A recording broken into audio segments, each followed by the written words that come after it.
Hi everyone and welcome to the Jeff Buller Show. Today we've got a guest in an area that we actually haven't gone into, and his name is Corin Woodmass. Now Corin is the founder and managing partner of the FBA Broker, a business brokerage that exclusively works with e-commerce businesses looking to sell their businesses for 7 or 8 figures. When they started, they were the only broker in this space. The FBA Broker uses a hybrid approach to marketing businesses to both strategic and e-commerce buyers to help their clients ensure the maximum value and the best deal terms when selling their business. Over the past 4 years, Corin and his team have become the worldwide market leader in Amazon FBA business sales data through researching and reporting on the entire market of the Amazon FBA business sales. So before we leap in and chat to Corin, FBA, by the way, means Fulfillment by Amazon. So acronyms are something that catches a lot of us unaware, but essentially this is very much a chat to Corin about what's happening in the whole Amazon space and the e-commerce space, and because at the moment this is a fascinating time because everyone's favorite store at the moment, because they can't go to any other one, has become Amazon. So welcome to the show, Corin. It's great to have you here. And yeah, thanks, Jeff. And he has a strange accent. He's from Australia as well. So, but he's from northern Australia. We call it Queensland occasionally here in Sydney, Australia. So welcome to the show, Corin. It's really, really cool. And so you're in a very interesting space at the moment. And so can you tell a little bit about what got you into becoming a Amazon exit specialist, I suppose, because you basically help businesses sell their Amazon stores. So how did you end up doing this? This is really quite an interesting area. Yeah, for sure. So brief background, my wife and I left Australia 7 years ago now. We just had our 7-year travelversary, which is kind of cool. We decided to try the digital nomad thing. Well, not at the beginning. We just went on a gap year and thought, let's try living abroad, see if we could, see if we liked it. We did a trip to Vietnam, and then the plan was to move to the UK. My wife had a work visa, so she was going to go do some work and try living abroad, and I was going to do some online stuff eventually. And within 2 weeks of being on the holiday in Vietnam, which was supposed to be a month long, 2 weeks in, I was researching different business models and things because I knew I wanted to keep traveling. I didn't want to go back to the corporate life that we'd left behind. So that quickly morphed into researching businesses for sale, because that's, in my opinion, that's one of the fastest ways to get started. So we were building an e-commerce business from scratch, but we were also buying, building, and selling other online businesses, including e-commerce. E-commerce was where I had the most success as an operator or business owner. And at about the same time, I met a lot of business brokers and other investors in the space through our travels. And one of the brokers I spoke to, I said to him, why do you broker these deals? Why don't you just buy all the good deals that you see? And he was saying, deal flow. He said, once you get into deal flow, you'll see more opportunities, you'll meet more interesting people. And I thought about that for quite some time. And I realized that I liked the deal part, making the deal happen and finding the deal, as opposed to once you've caught the deal and operating it, it wasn't as exciting or interesting to me. So I started working with the brokerage through the network, and I saw a trend from the buy side of buyers looking for e-commerce businesses as opposed to other online businesses, because my interaction with a lot of these investors they were real world business people that were looking for businesses that could be location independent was actually the reason they were looking at these deals. And because they were selling real products, physical products that you could order, they felt more like it was a real business as opposed to, say, a website that was generating AdSense or ad revenue or something like that. It just didn't seem real. You couldn't hold it and touch it. So I saw the trend there, and I was talking to a few friends in the space, and we'd also built a supplement brand that we were selling primarily through Amazon.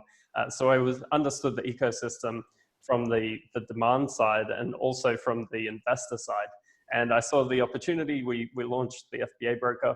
And at the time, I was trying to figure out what these businesses were worth, because it was a really new thing. When we first launched 4.5, 5 years ago now, people were even asking in all the seller groups, can you even sell these businesses? There was a misconception that these couldn't be sold.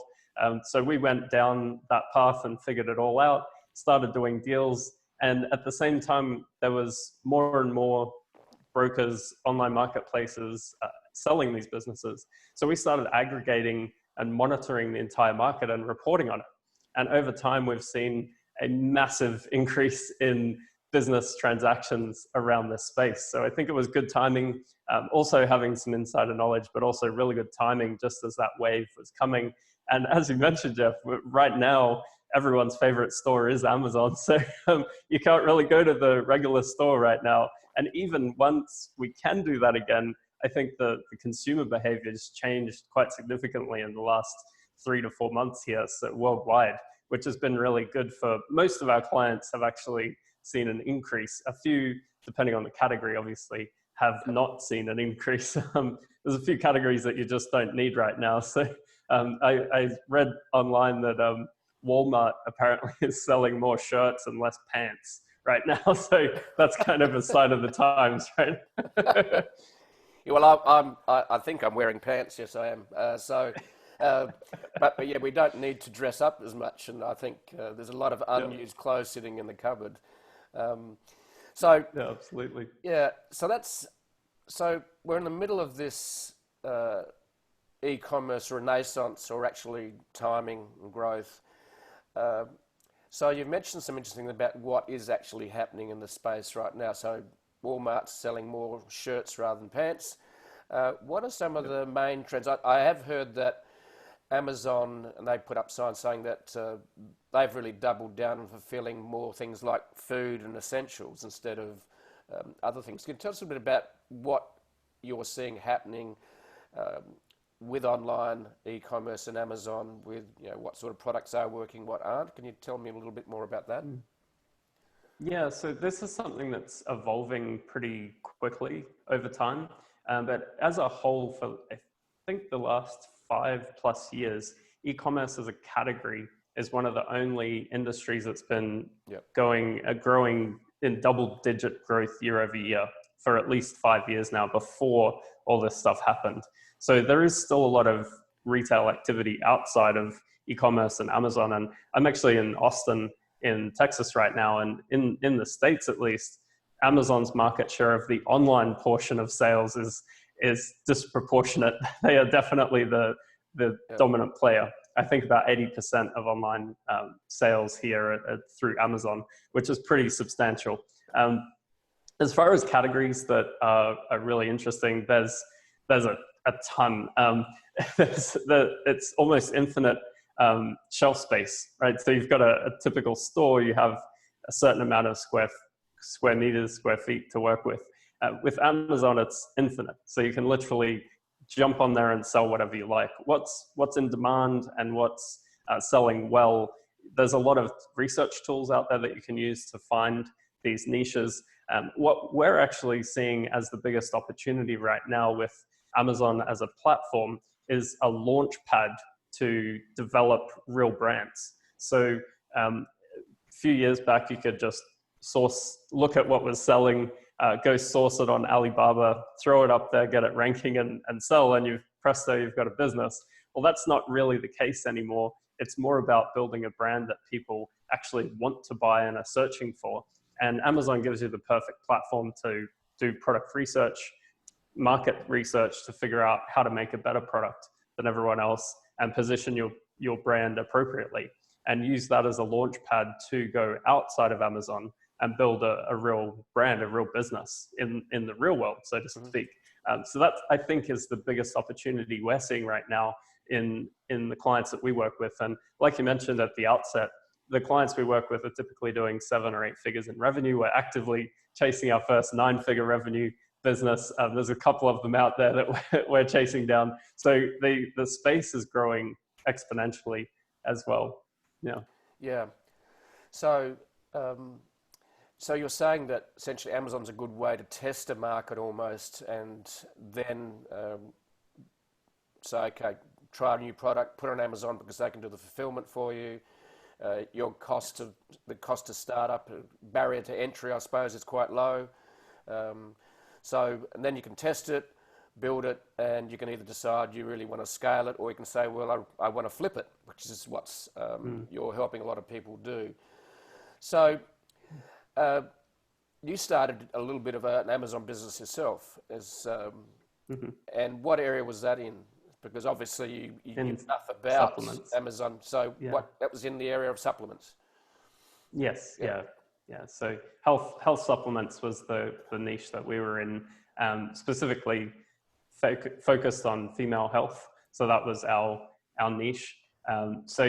We found through research and seeing the demand, it was quite easy back then. This was quite a long time ago now in Amazon years. Okay. The supplement space is actually one of the most competitive environments now. I wouldn't go and launch that again today with what I know now. But I would, however, use a lot more of a strategic approach and go for a way into a niche. So I think that's probably something that's missed by a lot of people, is that the companies that we're seeing valued the highest and that have the most buyer demand when they go to sell is when they find the first hero product, so to speak, something that sells, that solves a problem that they can make good margin on, and then building out a suite of products around that customer. So who's buying that product? What else do they need before, during, and after that product? That's the type of brand that we're seeing more demand for in the market. And I could actually give you a really recent example of that, if that makes sense. That would be great. Yeah, sure. So late last year, we were marketing a deal that was in the gaming space, and this product suite, the suite of products and the brand, appealed to larger toy companies. So when we actually took that to market, we included some of the largest toy companies on earth to see this deal. And the way we promote a deal is with a timed window and no list price. We ask the market to tell us what they think the business is worth, what the deal structure looks like, etc., following a more investment bank M&A advisor model of promoting a business. And what we found with that business, even though it was predominantly on Amazon, which there is definitely, and our market research confirms this, with an Amazon-based business, there is a ceiling as far as what the business could be worth, even if it is a larger business. But what we found when we were marketing this deal, because we could approach the strategic toy companies, we found that the toy multiple is actually different and larger than the average e-commerce or Amazon multiple. And this brand, because it was a tight focused brand and trending in the toy space, a lot of those toy companies were bidding on this business and interested in the business. So that's really a recent example in the last, say, 6 months of that actually resulting in a much higher multiple than the market is typically seeing. Right. So this was a industry niche that was trending. Was that so? Was the timing was right? Yes. And so you're saying there's a certain ceiling at the moment to an Amazon store. So correct. So it's really interesting in that sense that you've got this store. Now, typically, I suppose the original entrepreneurs that start the store are the ones that actually go and source the products, don't they? So that's one of the biggest challenges for an Amazon store, isn't it? Finding a product they can put I suppose a premium on it and a good margin, because you don't want to be selling something and only making 1 or 2 cents or 10 cents. Yes. I spoke to Sophie Howard recently, who is one of the exponents of starting and selling Amazon businesses, and interviewed her recently, and she actually said she broke all the rules. What she did was she was told to go and buy products from China. She said, no, I won't. She went and bought a product from Nepal. She created it as a premium product, and I think it costed $2, and she sold it for $30. So it's really interesting in that, the prevailing wisdom is, like you said, you wouldn't get into supplements now because it's just too crowded, too competitive. It seems to be that you need to be zigging when everyone else is zagging. and basically go, okay, so how can I stand out? How can I actually create a store that provides decent margin and no one else is actually being. So it's, and also getting your timing right, isn't it? Well, also knowing the target market. So the clients we see that have the biggest wins are actually the target market, or their wife or their family are in the target market before Right. they even launch. So they have industry insider knowledge, and that plays beyond just figuring out what's selling and what has demand. Right? That's kind of the old way of doing it. Understanding the marketplace, actually caring about the end user. That's what really matters, and that's what helps you stand out, because you can get through those initial humps. Seth Godin calls it the dip. I don't know if you've read that book, but it's all about every business has this dip, and just not every business has the fortitude or the need to go through that dip. Often people will give up in the dip. So you need to be able to survive many dips along the way. And part of that, what I've seen at least with our most successful clients, is they actually care about the space and they have a personal connection to the target market, and they can push through and even sell to them directly, which actually has the highest value. Amazon's a great breeding ground and cash flow generator, but then if you can actually sell direct to the customer, that actually is harder to do, and that's more valuable on the other side when you go to sell. Right. So almost you're saying that the people that are the most successful, those that are passionate about the area they're getting into, and because of that they have intimate knowledge, I suppose, of the pain points and pleasure points for their potential customer. So that's really interesting that they're not doing it just, yes, they want to make money, but they're actually intrinsically interested and passionate about that area. So we're in the middle. So tell a little bit about, so where are we with Amazon at the moment? You mentioned some of the trends. Can you tell a little bit more about what's unfolding in front of us, because it's happening so quickly? Now, what are some of the most interesting things you've seen happen in the last, 2 to 3 months? Because the pandemic, the coronavirus, number 19, has been on the rampage around the world, and it's changing customer behaviour, human behaviour. What are some of the things, interesting things you've seen happening at the moment? Well, in our space specifically, there's hundreds of millions of dollars being raised and invested right now in Amazon brands. So it's a great time to be an Amazon-based business, because there's a lot of interest on the buy side. At the same time, there's a lot of groups that are using a portfolio approach. So they're just trying to buy as many brands as they can, not really to grow them or anything, just to stack cash flow and then sell the entire business for a higher multiple because it's a larger business. That's one strategy that's a lot of groups are taking. But I'm actually seeing the opposite be, like you said, zagging when everyone else is zigging. The brand approach is actually more interesting from a founder entrepreneur perspective, because if you've spent time, money, energy, blood, sweat and tears, sleepless nights trying to figure out how to get your brand going, and then you actually see some success, why not take it just a step further to have a much better exit when you sell? And a lot of our clients, we are selling larger businesses, they're unlocking generational wealth when they sell their business. Depends on where you live, how much that generational wealth actually is, or what that target is. But we're actually seeing that with our clients. They're unlocking serious wealth that could have been created in just 2 to 3 years. And there's not many industries that you can go into and have that type of success once you really understand the ecosystem. But there is just that little dial extra that you can do to optimize the business for a sale. And that is to create more of a real business, a real brand that's always going to be worth more than just a single channel dependent business, like if you're just selling on Amazon. Right.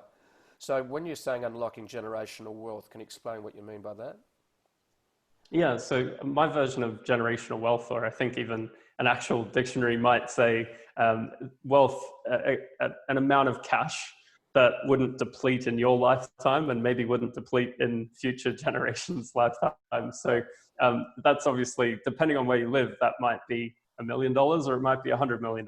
If you're living in the CBD of Sydney, you need quite a few million just for a nice place, right? Yes, So yeah, it's all relative to what that that need is for you. And some people want private jets, like myself. Other people might just want to have a beach shack and they're happy with that, and more power to them. Right, okay. So when you mean generational wealth, in other words, to build enough wealth in a few years that you could basically go, I'm going to retire now, I'm going to sit on a beach and I'm going to read books and I'm going to swim and I'm take a holiday. So that's what you mean by generational wealth. Because I was sort of thinking generational wealth is more like, okay, I inherited it from the other generation and the next generation is going to spend it. So I just want to just dive a little bit into that. So we're seeing these different strategies, people buying or I suppose aggregating different Amazon businesses, those who are just leaping in and some are adding value and some aren't. So where do you think this is going? Where's the future for Amazon and e-commerce? Because I actually,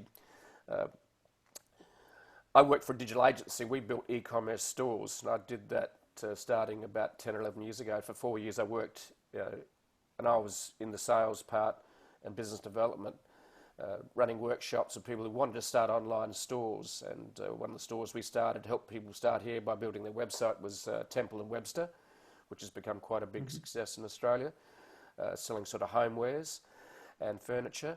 And they sort of went and copied. These guys originally came out of Gumtree, which has been quite a big success as well in Australia. So where do you think Amazon, the trend within Amazon and e-commerce is going? What do you see the future looking like? Yeah, well, I think in the short term, Amazon's really trying to position themselves. They started more of a marketplace, like a premium eBay where anyone could sell anything.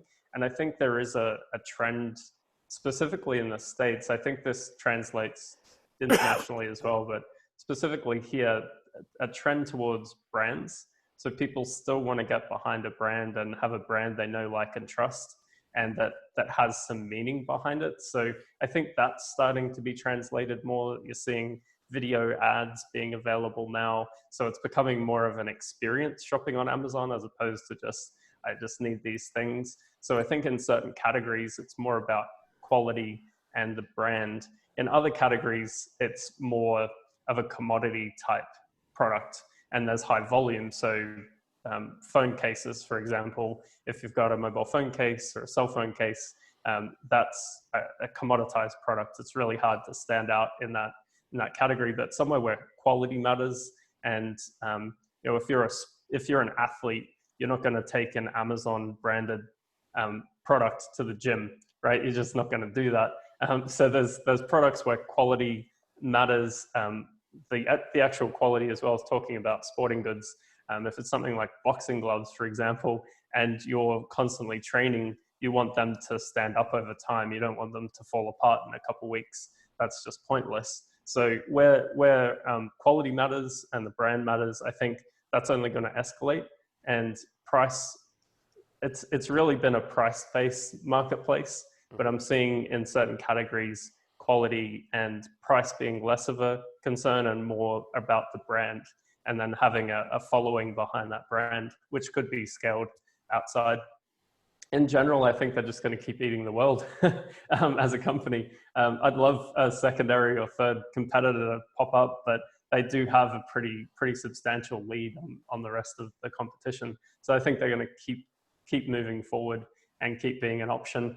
There's other websites like Chewy.com that found a really interesting niche in the pet supply space outside of what Amazon was doing. So I think there might be some other niche type sites that pop up that can serve more of a specific need. But Amazon as a whole, I mean, I wouldn't bet against them right now. They're pretty strong and pretty profitable at what they're doing. Yeah, I read a report recently which sort of suggested that Jeff Bezos might be the world's first trillionaire.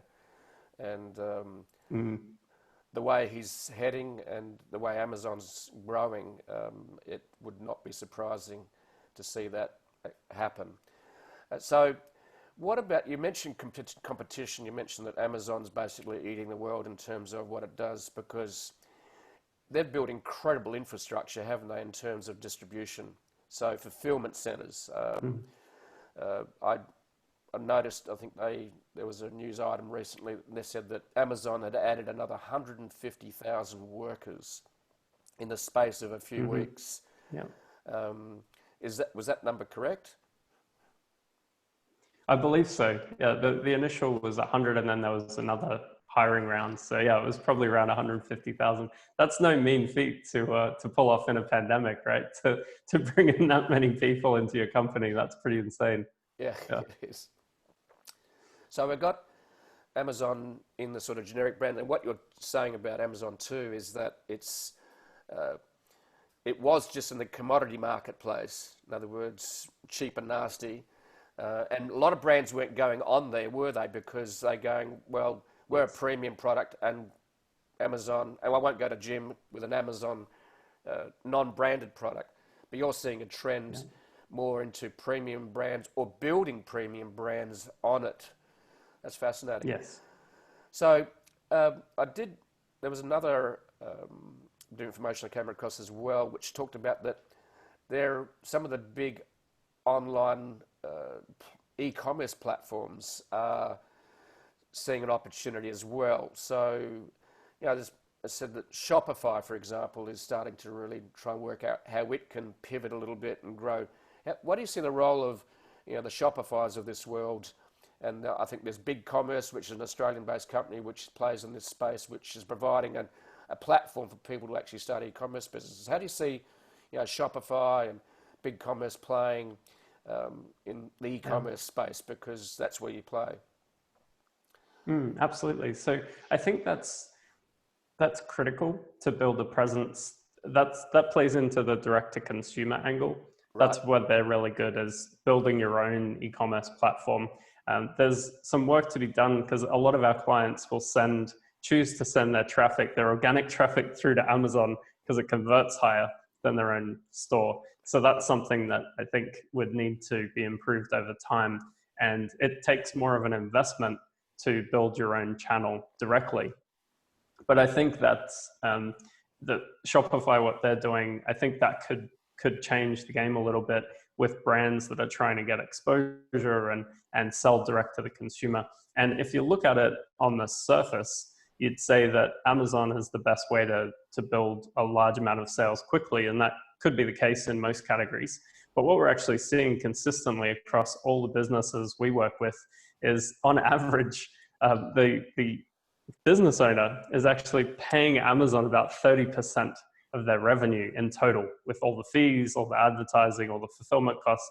They do a lot for you, don't get me wrong, but they take a huge chunk of your revenue. And the businesses that we've seen sold over the last 12 months worldwide have a close to 30% net margin. So a lot of them are below that and a few are above that, but Amazon's taking 30% as well. So you actually need pretty substantial margins. But also, if you're doing, say, 10 million in revenue and you're giving up 3 million to Amazon, that's quite a big budget to work on your own direct channel. Now, you don't want to cut off Amazon, of course, but maybe you could invest 500,000 over the course of a year to build up your own channel. And of course, that scales depending on how large your business is. But I think those direct-to-consumer channels are really important, especially when things like subscriptions can be applied to your products if it's a consumable. A company like Native Deodorant here in the States they launched their company specifically on their own website. I think it was Shopify. Within 2 years, sold for $100 million to P&G. And they had one sales channel, one country. They just sold in the US just on their website. And P&G came along and bought them. They had huge margins and a huge 60% repeat purchase rate on a subscription-based product. So that's why they came knocking on that deal. They also had 10 million of EBITDA, which is no small amount in 2 years. That's a pretty good clip that they sold for. So that's never going to go away. It's actually more valuable because you control those levers. You control your own website. You control your own email list. You control whether you bill customers again. Whereas with Amazon, you've actually got Amazon between you and the customer, which is why there's a limit on what those businesses would be worth. So that's on the value side. But in general, as a business owner, to get up and running with e-commerce faster, like you were saying, 10 years ago, a lot of this stuff was built from scratch. It wasn't out of the box software like Shopify or BigCommerce. So I think it's awesome that these platforms are out there for sure. Yeah. So you mentioned an interesting area which has evolved over the last 10 years, which is a subscription business model, even for physical products. Can you explore a little bit more about that trend? Because that's quite fascinating. And we recently saw, I'm just trying to think of the name of it, the shaving company. They sold, what was their name? I'm trying to remember it to... There's a couple. There's Dollar Shave Club sold for $1 billion to Unilever. And has Harry's sold? They've just raised a lot of money, I think. Yeah. But these are physical products where you obviously pay so much a month and get a certain amount of product per month. So tell me a little bit about the subscription model. And obviously the ones we talked about, like the deodorant, obviously has a higher margin. The shaving also had a higher margin. Because typically the Gillettes of this world have been charging a premium price for something that costs very little. And I suppose that's where Harry's and the Dollar Shave Club saw an opportunity in that high margin business dominated by almost oligopolies globally. Absolutely. So tell us a bit about the subscription model trend, because it's actually maybe emerged in the last 10 years, hasn't it? From my observation. Yeah, so from an investor's perspective, why this is more valuable is it's predictable revenue. So with a lot of the direct-to-consumer D2C brands, when they can show investors things like, if you've ever watched Shark Tank, Mr. Wonderful always asks this, the US version, he's always asking, what's your cost to acquire a customer, which is called CAC in the industry? What's your lifetime value or LTV, right? And what's your AOV, which is average order value? So a subscription-based business ticks all of these boxes, right? You know how much it costs to acquire a customer and how much you're going to make out of them upfront and also over time. So the longer a customer stays with you, the more predictable that revenue is. The longer that trend has been, everything else being equal, the easier it is to model the future. It's not guaranteed, but it's a higher chance than if someone's buying a one-off product and you need to keep reselling that customer every time. So that's why it's valued differently. Why it's popular is people are super lazy. Once you get a product you like, just get it shipped to me. We have these protein bar things that we eat, and we've got them on subscription, and we ran out yesterday and had to place an emergency order. Oh, this is going to run out, right? But it was already on subscription, so it's kind of funny that you kind of get reliant on those type of things, especially right now when you're not wanting to go to the store so much. So that's why, subscription is if you can hit the point where it's a no-brainer or critical to your customer, that's where it really matters. I saw Michael speak, the founder of Dollar Shave Club, and he was saying the reason he came up with this idea, it was twofold. He was frustrated that in chemists and drugstores, he had to go to the counter and ask for that cabinet to be unlocked because it was like Fort Knox just to get your blades and whatever. And he's like, this is ridiculous. Why can't they just be easier to buy? And at the same time, he got a shipment through his father-in-law, I think, of a container load of cheap razors. And I forget the story of how they got this, but those two things combined, he's like, well, why can't we sell this online and make it easier for people? And they came up with that awesome video that went super viral in the beginning, and they were off to the races. Yeah, they were. Yeah, I watched it, and their business model too and marketing was a bit of a beautiful growth hack as well, in terms of getting friends and family to basically spread and share on social, because their big growth hack initially was using social media to actually get their message out. And the reason it worked quite well back then is because social media was very organic. Today, if you want to be seen on social, unless you're a president running a country and got 70 million people following you, you basically have to pay for attention. So they got their timing right in a couple of different ways. Number one was they actually were in the middle of the social media organic growth spurt, which started to peter out in 2013-14. So timing tends to be a little bit of everything in business, and I saw a TED talk recently saying that the top 5 factors for business success, number one by a long way at over 40% was timing. Yeah. So at the moment we're in the middle of this maybe an opportunity for people to launch an Amazon store themselves. We're seeing people developing brands rather than just commodities on Amazon. So what are some of the product areas you see as being good at the moment? Which ones do you see as being in the middle of great timing? Yeah, that's a really good question. I was going to kind of take a step back and say, how would you get started in this space? I think it depends. Yeah, well, let's maybe go to Yeah, that. maybe we'll start there and then answer that question by default, or as an extension of that. So I get asked this quite a lot because people assume I'm an expert on Amazon because we sell Amazon-based businesses. And I'm very close to some of the most successful Amazon sellers in the world right now, including a call we just had before we jumped on here. I'd argue that client is probably one of the top Amazon marketers alive. So that's a kind of a unique perspective, but this type of business model isn't for everyone. As I mentioned, me being an operator in an online-based business wasn't actually that exciting. So I'd start with, is this business model for you?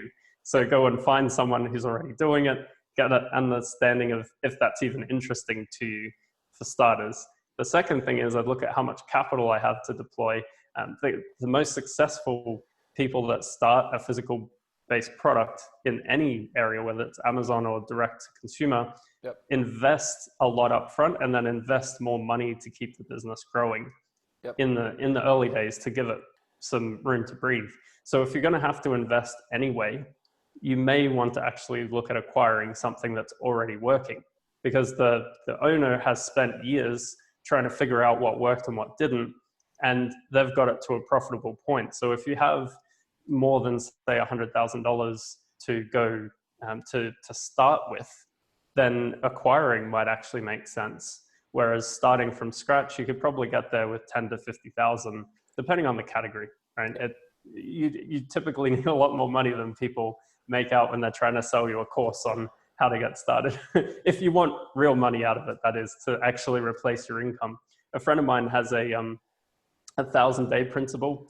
Dan is his name. He runs the Tropical MBA podcast. He has this 1,000-day principle where he says, if you start a business from scratch, it's going to take about 1,000 days for you to replace your income, right? It's not going to be a quick thing to get going. And that's even more true in an inventory-based business where you need to, what you'd think is, oh, I want something that's going to sell really well.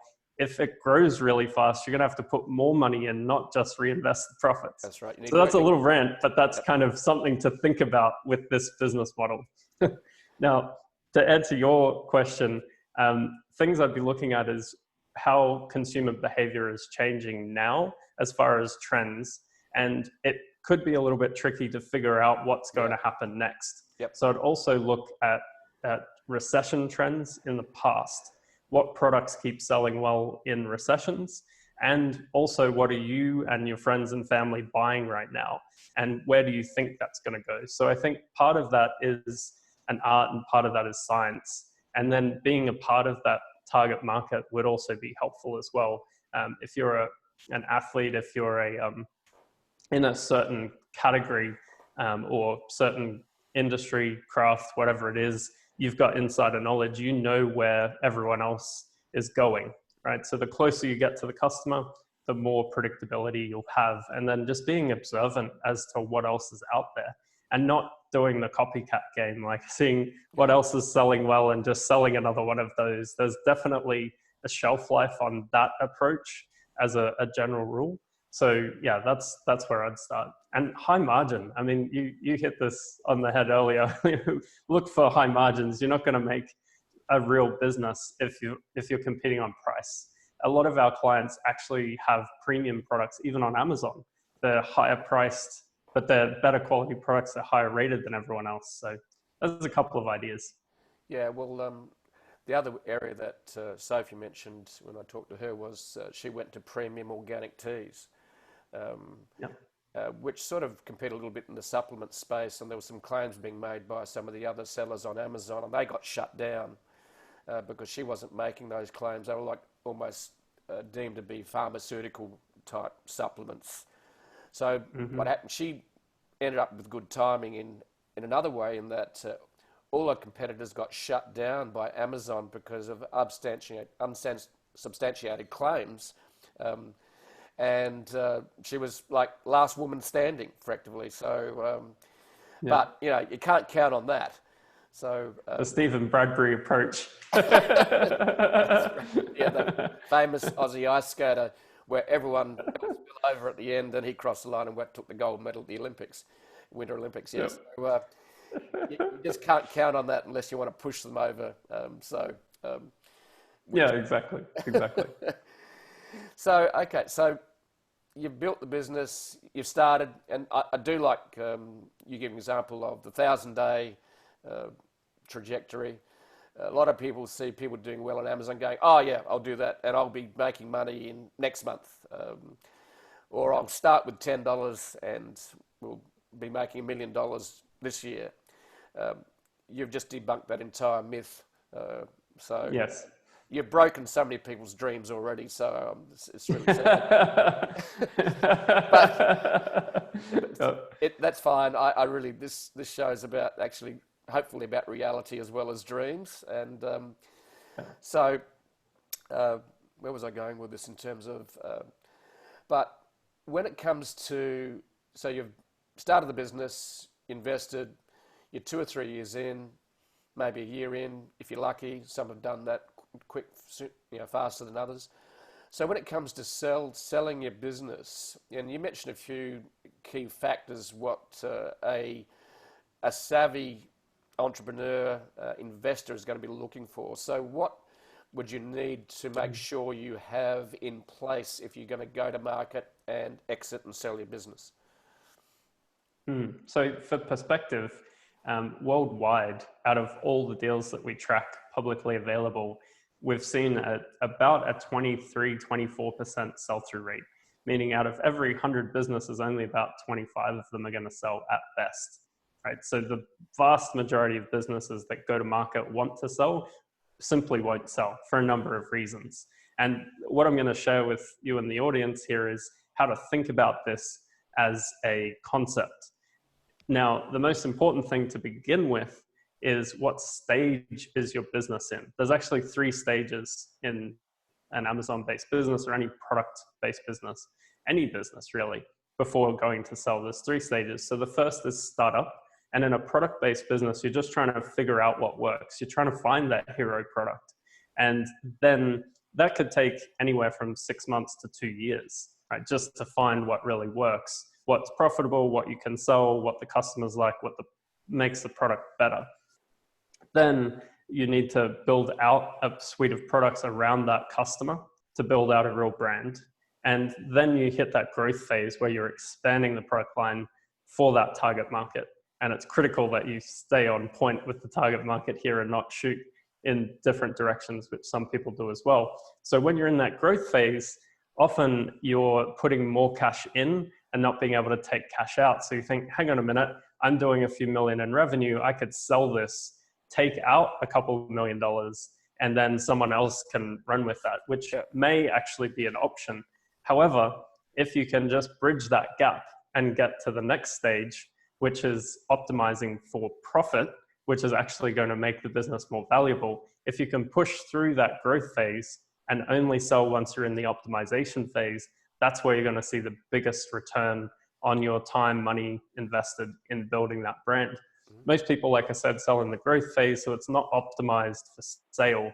And a lot of people that get into this space are sold on get rich quick, and they think, oh, well, I'll just build a brand in a couple of years and sell it. You might be selling too soon, or it might be the best thing ever. But that's what we see is people don't look at the stage of the business that they're in before going to sell. And we work with our clients anywhere from 6 to 24 months, sometimes longer, before going to market to sell. And it's amazing the small tweaks we can make along the way to improve the value of the business. One of the businesses last year we sold in just 9 months of optimization work with the client and exit planning.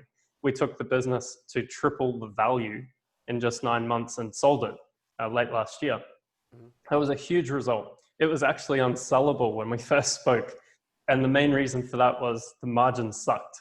They weren't making money, and that's why they wanted to sell the business. Yes. But a few tweaks later, we actually made it very profitable and sold it for over 7 figures. So that was a pretty big outcome for them, over tripling the value, like I said, in just 9 months. So working with someone and understanding what it takes, what investors are looking for, is something that's critical. So we already touched on the first one, which is the brand itself. The next is profitability, product diversification. You want the product suite as a percentage of revenue to represent a suite of products, not one hero product. Often you get to a hero product stage and maybe some accessory products and you think, I'll just sell now. Well, if your business is reliant more than say 30% of your revenue is coming from one product, that value is just not going to be there, right? There's a lot of risk involved, especially if you're selling on Amazon, because you have single channel risk with revenue, and then you have single product risk, and investors not going to overpay for something like that. They want diversification, right? So brand, diversification of products, and then diversification of sales channels also will improve the chance of you selling and the value of the business. So if you can generate a single channel outside of Amazon to be more than 30% of your overall revenue, that's going to increase the multiple and change the type of buyer that would want to buy your business. That toy company I mentioned last year had about 30% of their revenue through retail channels. However, it wasn't valued as high because a lot of those retail accounts were new. So they didn't know if they were going to reorder. If we had have waited a year longer, and there's reasons we didn't, but if we had have waited a year longer, the chance of us selling for a much higher amount were very high. So, but for a few reasons, the client wanted to sell, and the buyer also wanted to buy immediately. It was one of the fastest closes we've seen in this space, and they paid well above an average e-commerce multiple for that. So all of these things really matter. And when it comes to diversification of sales channel, control matters. But we talked a lot about Shopify here. If you control the sales channel, the distance between you and the customer, that's valued higher if it's a higher percentage of your revenue. I have clients that literally text me if they get above 50% outside of Amazon. They're like cheering that I made it, I got to over 50%. And that really moves the needle on value of the asset that you're building. So yeah, that's a couple thoughts, a few different ways to look at value and how to really maximize the thing. And the last thing I'd say on this is history. A lot of times we have one client that went from 0 to over 10, low 8 figures in revenue in just 2 years from a cold start. That's almost impossible in any industry, right? But they did it using Amazon as the main platform. That's insane to have this much growth in such a short amount of time. However, if you try and sell really quickly, right, without proving out more history, there's a ceiling on how much someone's going to pay for that, right? So that's something to take into consideration as well. Don't rush to sell. Think about strategically planning your exit. If this is especially if this is your main business, if this is your sole income and you really want to optimize the outcome, if you spend some more time strategically planning for an exit, you could double, triple the exit. And like we started with, you could really set up your life, your family and future families for life if you do it right. Right. So if you do it right, you can have that generational wealth and be sitting next to turquoise oceans and reading a book and going on these wonderful holidays. So generational wealth. So what I found interesting too was you talked about hero product, the risk of a hero product without building a suite of products around it. You also talked about multiple channels. And I would totally agree with you in that if you're going to sell something, or even just as an entrepreneur, you want to have as much control as you possibly can. And if you are only selling through Amazon, that is a risk, because Amazon can change the rules. Yeah. They can increase their costs. We see it all the time. in essence, they care about you because you're paying that 30%, which is huge. But essentially, they're about making money. And then you talked about other channels outside of that. So you've got the hero product risk, you've got the channel risk. So it's interesting you mentioned retail stores as a channel of distribution. You also then mentioned building your own Shopify store or a similar. So in other words, using a platform or even building your own e-commerce store, which if you want to go into that space without using a platform, that's a lot of work. I've been in the middle of that. And a lot of money. A lot of money, exactly. So platforms like Shopify and BigCommerce certainly provide a lot of just not done for you is not the correct word for it, but they've done a lot of the heavy lifting already by providing an ecosystem where you can just live in. So for an entrepreneur, a lot of people say, well, entrepreneurs are all about, they're big risk takers. There was a conversation I was having the other day with a friend, and I said, actually, the best entrepreneurs are the ones that don't take much risk at all.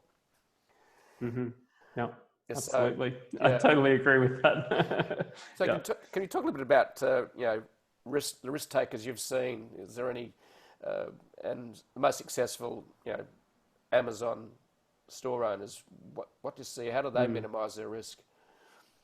Yeah, so I've got the unique perspective of hanging out with a lot of these top sellers that I'm proud to call clients, quite frankly. And a lot of them aren't diversified outside of their business.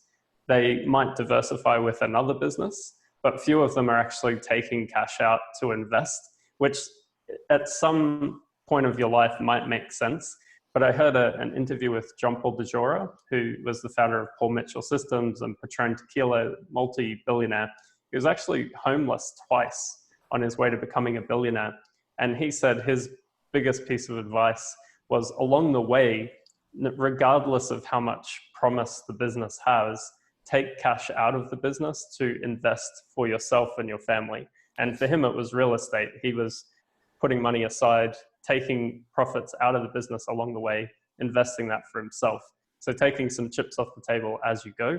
It has an added benefit because if you have a proven way to get a return on capital, when you go to sell the business, you'll know how much money you need to sell for to have generational wealth. We've seen a number of people in this space sell. Some of them were clients, unfortunately. Others were friends that sold and didn't sell for enough, but had the basis of a business that could have been worth a lot more if they just had have structured things a little bit better, but they didn't know how much money they needed. And you can only really know that once you have some investments that are actually giving you an ROI. There's a difference between cash flow and cash pile, as we say. So if you have a pile of cash, you think, oh, I've got no worries in the world. But what happens to a pile of cash if you still have expenses? It's going to continually decrease. Yep. And regardless of the size of that pile of cash, decreasing is not a good thing. Your fear mechanism kicks in your brain. If you don't have cash flow coming in and you're depleting your bank account, it changes your mental state. Trust me, I've been through this myself. It's a crazy phenomenon. So being able to efficiently deploy capital before you sell a business is actually a pretty smart move. I have a friend, I interviewed him on my podcast, Truth About Exits.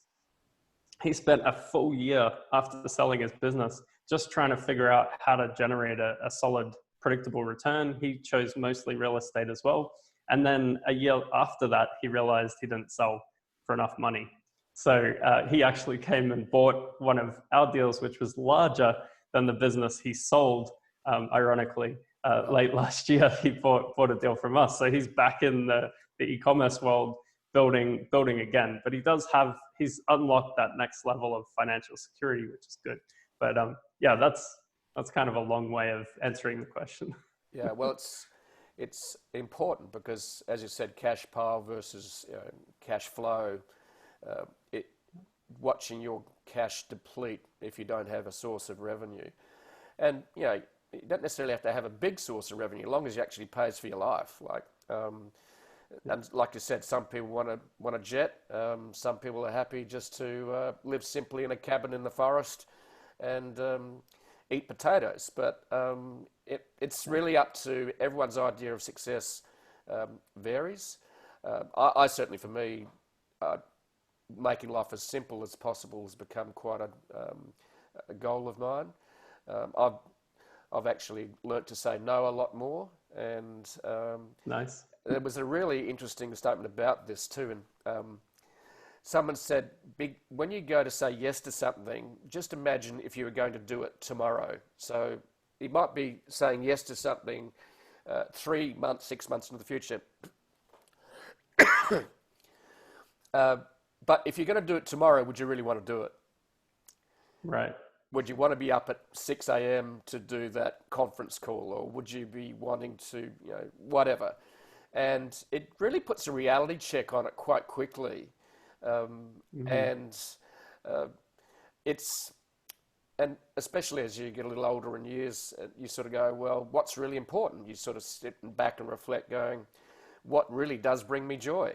And I think the other thing you mentioned at the beginning of our chat is doing an Amazon e-commerce business something is good for you, because you might really hate it. I got into a retail business about 15 years ago. It was the worst thing in the world. It seriously was the wrong thing for me. Where I play today is the right thing for me. And I didn't take any risk. I did it as a side hustle while I worked full time. And it was close to, within about 3 years of starting, the online publishing and education site, jeffbullis.com, within about that 3 to 4 years, I was starting to get paid enough that if I wanted to, I could live off. It hadn't quite replaced my day job revenue or salary. But I just sort of ended up getting myself slowly fired from the job I was in, because I was getting distracted by my website, my blog, my speaking around the world.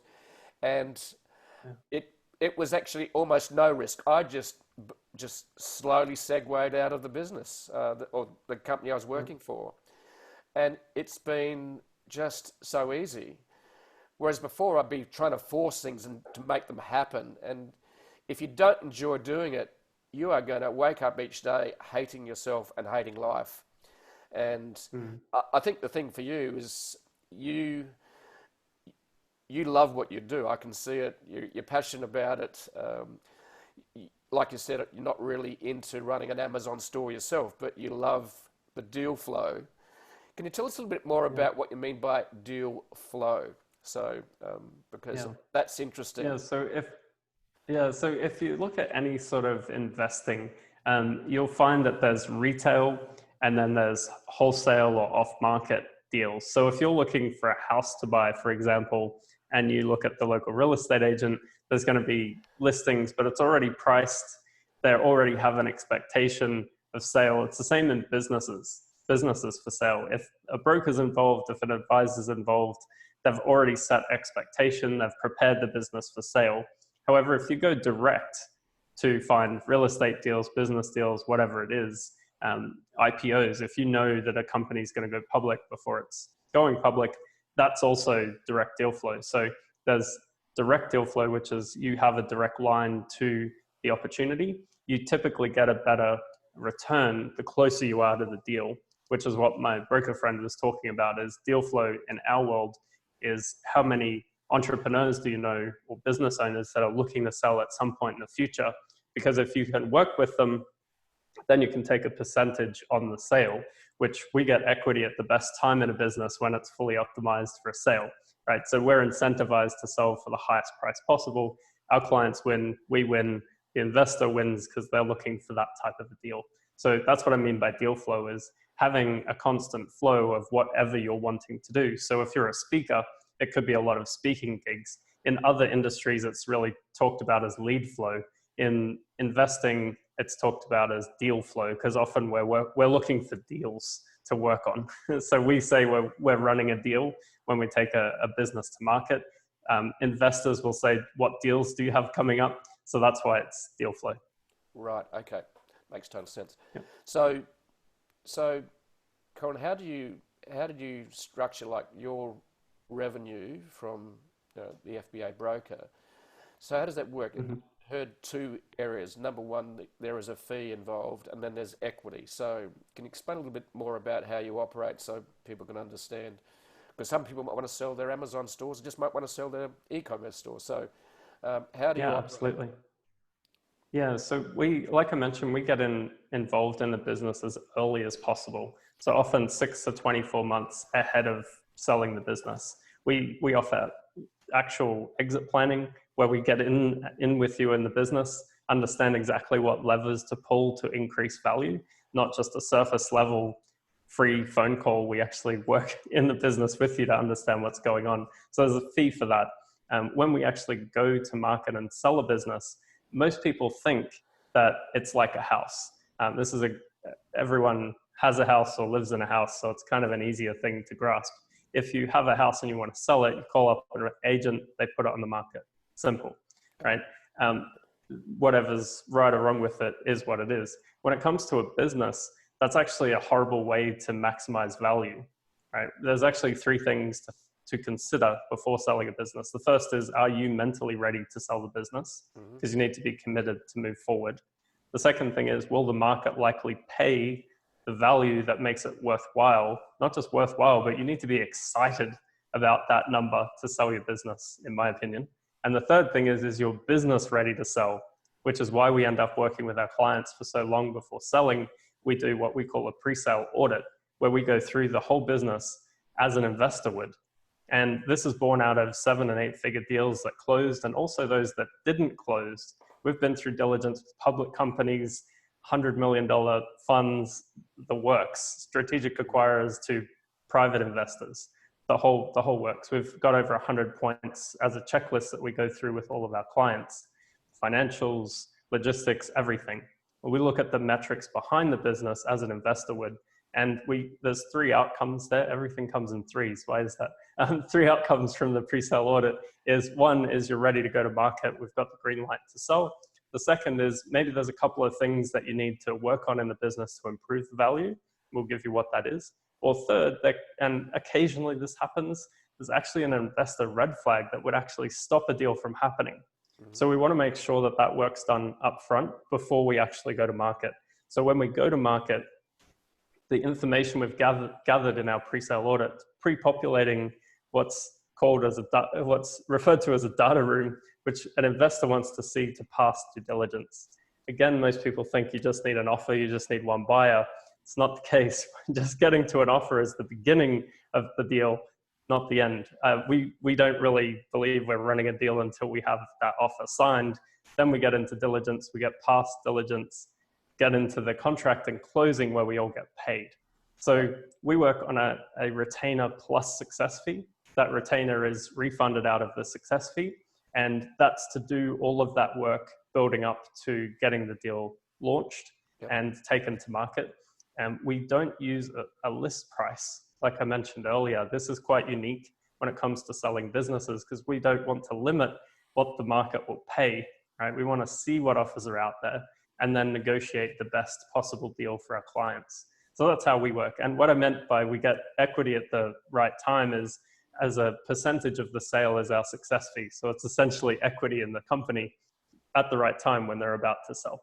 So that's what I meant there. It's not physical equity in the company unless we've negotiated another deal. But typically when we work with a client, we prepare them for sale, which is a fee, and take them to market, a retainer, and then a success fee on the other end. Right. Okay. All right. That makes sense. Total sense. So it's been fascinating talking to you, Corin, in terms of just the whole insight and looking under the hood of Amazon and online stores and some of the stories around that. It's been fascinating to see your passion as well about it, which is obvious. And you're obviously got some good timing happening. Yes, but you're an overnight success after what, 4 years? Is that right? yeah, that's right.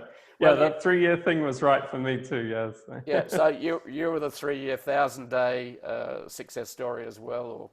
So And I think that's important for people to understand is that you've got to be playing the long game, which you've been doing.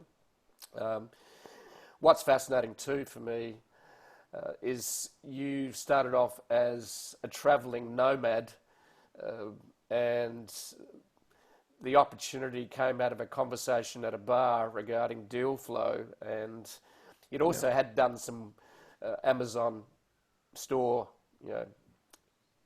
work before. So you ended up in the place where you're meant to be, by the look of it, to me. So it's fascinating, and I find it great to see these stories as I have fireside chats to people. I haven't met you in the past. You reached out to me to actually be on the show, and so I went, well, I think the timing could be good. Sounds like a interesting story, and it's been great to have a chat. So thank you, Corin, for your time, thanks. and Thanks, Jeff.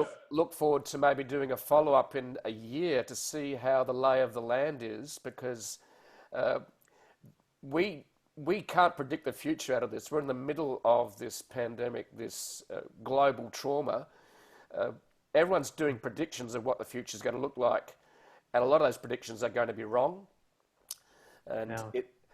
But there's one thing for sure: we're in the middle of a huge change, and out of change and the pain comes opportunity. And I am intrigued by what that will be, and so we'll both be watching with interest, as long with the rest of the world, in terms of what is going to come out of this. So thank you very much for your time, Corin. It's been great.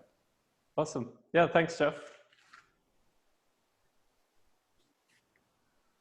Okay, I'm going to pause recording now.